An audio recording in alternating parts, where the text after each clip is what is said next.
ஆதித்யாயச சோமாய மங்களாய புதாயஜ குரு சுக்ர சனிப்பியச்ச ராகவே கேதவே நமக. உலகை கட்டி காக்கும் பரமேஸ்வரன் பார்வதியின் திருவருளால் அனைவரும் நலமுடன் வாழ இந்த எல்லாம் வல்ல இறைவனை வணங்கி நேயர்கள் அனைவருக்கும் எனது அன்பான வணக்கங்களை தெரிவித்துக் கொள்கின்றேன். இன்றைய பதிவிலே நாம் பார்க்க இருப்பது மே மாதத்திற்கான ராசி பலன்கள். முதலில் கிரகங்களின் நிலைகளை பற்றி பார்க்கலாம். மே மாதம் 1ஆம் தேதி வாக்கிய பஞ்சாங்கத்தின்படி கிரகங்களுடைய நிலைகள். மேச ராசியிலே சூரிய பகவானும் புதன் பகவானும் பயணம் செய்து கொண்டிருக்கிறார்கள். ரிஷப ராசியிலே சுக்கிர பகவான் பயணம் செய்து கொண்டிருக்கிறார். மிதுன ராசியிலே குரு பகவான் பயணம் செய்து கொண்டிருக்கிறார். சிம்ம ராசியிலே கேது பகவான் பயணம் செய்து கொண்டிருக்கிறார். கும்ப ராசியிலே ராகு பகவான் பயணம் செய்து கொண்டிருக்கிறார்.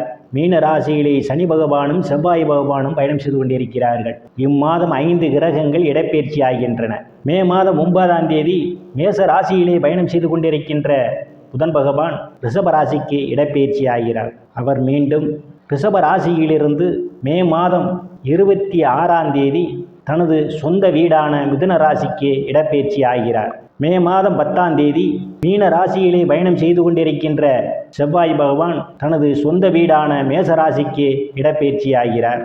மே மாதம் 15ஆம் தேதி உச்ச பலத்தோடு மேச ராசியில் பயணம் செய்து கொண்டிருக்கின்ற சூரிய பகவான் ரிஷப ராசிக்கு இடப்பெயர்ச்சி ஆகிறார்.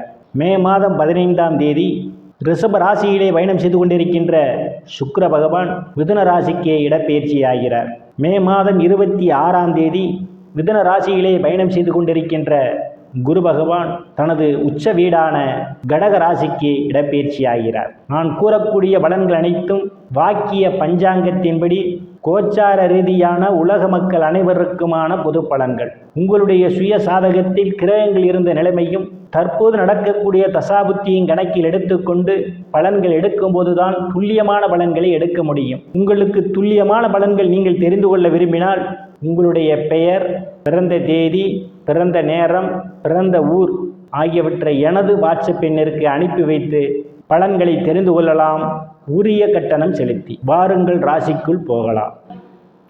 பகவான் பயணம் செய்து கொண்டிருப்பதால் உங்கள் செயல்பாடுகள் வேகம் குறைந்திருக்கும். எந்த ஒரு செயலையும் இன்று செய்யலாம், நாளை செய்யலாம் என்று தள்ளி போடுவதற்கான ஒரு சூழல் உண்டு. திட்டமிட்ட நேரத்தில் செய்து முடிக்க முடியாத ஒரு சூழல் ஏற்படலாம்.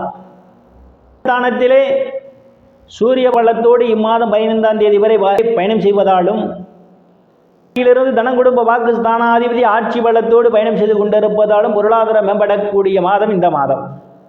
நீங்கள் இருந்த இடங்களிலிருந்தெல்லாம் பணவரவுகள் தாராளமாக கிடைக்கும். பேசி எதையும் எளிதில் சாதித்து விடுவீர்கள். உங்களை சுற்றி உள்ளவர்களால் உங்கள் பேச்சுக்கு மதிப்பு மரியாதையும் கொடுப்பார்கள். ஆபரணங்கள்லாம் வாங்குவீர்கள். குடும்ப ஒற்றுமை நிலவக்கூடிய மாதம் இந்த மாதம். தைரிய வீரிய ஸ்தானாதிபதி சுக்கிர பகவான் இம்மாதம் 15ஆம் தேதி வரை ஆட்சி பலத்தோடு பயணம் செய்து கொண்டிருப்பதால் ஸ்தானாதிபதி தேதியிலிருந்து தைரியத்திலே அவர் பயணம் செய்து கொண்டிருப்பதாலும் அவருடைய பார்வை தைரிய வீரிய ஸ்தானத்திலே விடுவதாலும் பகுதியிலே வெற்றி முனைப்போடு செய்து முடிப்பீர்கள். அஞ்சுவார்கள். உங்களுக்கு ஆதாயம் உண்டு. சிலருக்கு சுப செய்திகள் எல்லாம் வந்து கிடைப்பதற்கான ஒரு சூழல் உண்டு. பிற்பகுதியிலே மன உளைச்சல் ஏற்படுவதற்கான ஒரு சூழல் உண்டு.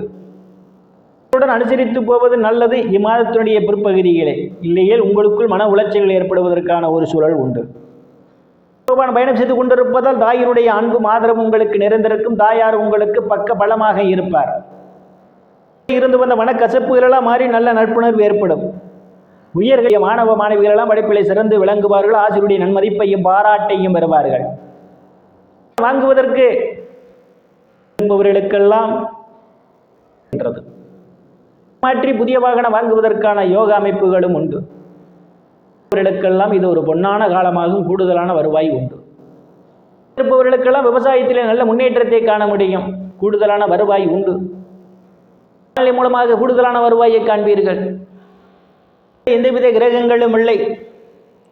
இருந்து பூர்வ புண்ணிய ஸ்தானத்தை தனாதிபதியும் பாக்கியாதிபதியுமான செவ்வாய் பகவான் பார்வையிடுவதால் பிறகு உண்டாகும். கேட்பார்கள். குழந்தை கொண்டிருப்பவர்களுக்கு குழந்தை பாக்கியம் கிடைப்பதற்கான ஒரு சூழல் உண்டு. புதிய வாய்ப்புகள் தேடி வரும். கலைத்துறையின் மூலமாக கூடுதலான வருவாயை காண முடியும். மற்றும் சூதாட்டங்களில் ஈடுபடுபவர்களுக்கெல்லாம் இது ஒரு பொன்னான காலமாகவும் கூடுதலான வருவாய் உண்டு. அணுக்கரகம் பரிபூர்ணமாக நிறைந்திருக்கும். கேது பகவான் பயணம் செய்து கொண்டிருப்பதால் ஒருவெல்லாம் கடலில் விழுவதற்கான ஒரு சூழல் உண்டு. போவது நல்லது, இல்லையில் உங்களுக்குள் கருத்து முதல் ஏற்படுவதற்கான ஒரு சூழல் உண்டு. கிரகங்களும் இல்லை களத்திர ஸ்தானத்தை சனீஸ்வர பகவானும் செவ்வாய் பகவானும் பார்வையிடுவதால் ஒருவர் அனுசரித்து போவது நல்லது, இல்லையில் உங்களுக்குள் கருத்து முதல் ஏற்படுவதற்கான ஒரு சூழல் உண்டு. கிரகங்களும் இல்லை அஷ்டமஸ்தானத்தை குரு பகவான் பார்வையிடுவதால் நீங்கள் எதிர்பாராத இடங்களிலிருந்து எதிர்பாராத பணவரவுகள் கிடைப்பதற்கான ஒரு சூழல் உண்டு. சுட்டி போன்றவற்றால் ஆதாயம் உண்டு. கிரகங்களும் இல்லை பாக்கியஸ்தானத்தை பாக்கியாதிபதி மாதம் 10ஆம் தேதியிலிருந்து பார்வையிடுவதால் தந்தையுடைய அன்பும் ஆதரவும் நிறைந்திருக்கும். தந்தை உங்களுக்கு பக்க பலமாக இருப்பார். ஈடுபடுவீர்கள். சிலர் புண்ணிய ஸ்தலங்களுக்கெல்லாம் போய் வருவீர்கள். வெளிநாடு செய்து கொண்டிருப்பவர்களுக்கு வெளிநாடு செல்வதற்கான வாய்ப்புகளும் தேடி வருகின்றது. படிப்பதற்கு கொண்டிருப்பவர்களுக்கு காலம் கனிந்து வருகின்றது. இவர்களெல்லாம் உதவிக்கரம் நீட்டுவார்கள். கிரகங்களும் இல்லை தொழில் ஸ்தானத்தை தொழில் ஸ்தானாதிபதி குரு பகவான் பார்வையிடுவதும் தொழில் காரகன் என்று சொல்லக்கூடிய சனீஸ்வர பகவானும் தொழில் ஸ்தானத்தை பார்வையிடுவதாலும் வேலை தேடுபவர்களெல்லாம் அவரவர் தகுதிக்கேற்றவார் வேலைகள் கிடைப்பதற்கான ஒரு சூழல் உண்டு. ஏற்கனவே பணியில் இருப்பவர்களுக்கு பதவி உயர்வு பாராட்டு கிடைக்கும். அரசியல்வாதிகளுக்கு அரசியலில் நல்ல முன்னேற்றமும் உயர் பொறுப்புகளும் சிலருக்கு தேடி வரும். நீங்கள் செய்யக்கூடிய அபரிமிதமான முன்னேற்றத்தை காண முடியும். கூடுதலான முதலீடு செய்வீர்கள் உண்டு. இடமாறுதலுக்கோ காத்து கொண்டிருப்பவர்களுக்கு எனக்கான ஒரு சூழல் உண்டு. கிரகங்களும் வெள்ளை லாபஸ்தானாதிபதி ராசியிலே பயணம் செய்து கொண்டிருப்பதால் மூர்ப்பும் ஆதரவு உங்களுக்கு நிறைந்திருக்கும். அவர்களால் அனுகூலமான பலன்கள் உண்டு. நண்பர்கள்லாம் உங்களுக்கு பக்க பலமாக இருப்பார்கள். இங்கே செய்யக்கூடிய தொழிலில் இரட்டிப்பான வருவாய் உண்டு. பகவான் பார்வையிடுவதால் சிலருக்கு சுப செலவுகள் ஏற்படுவதற்கான ஒரு சூழல் உண்டு. வெளிநாடு செல்வதற்காக முயற்சி செய்து கொண்டிருப்பவர்களுக்கு வெளிநாடு செல்வதற்கான வாய்ப்புகளும் தேடி வருகின்றது. திருவருளால் அனைத்து செல்வச் செழிப்பும் பெற்று சிறப்புடன் வாழ இந்த எல்லாம் வல்ல வணங்கி நேயர்களை மீண்டும் அடுத்த பதிவில் சந்திக்கும் வரை விடைபெறுவது ஜோதிடர் இஸ்ராமன். நன்றி, வணக்கம்.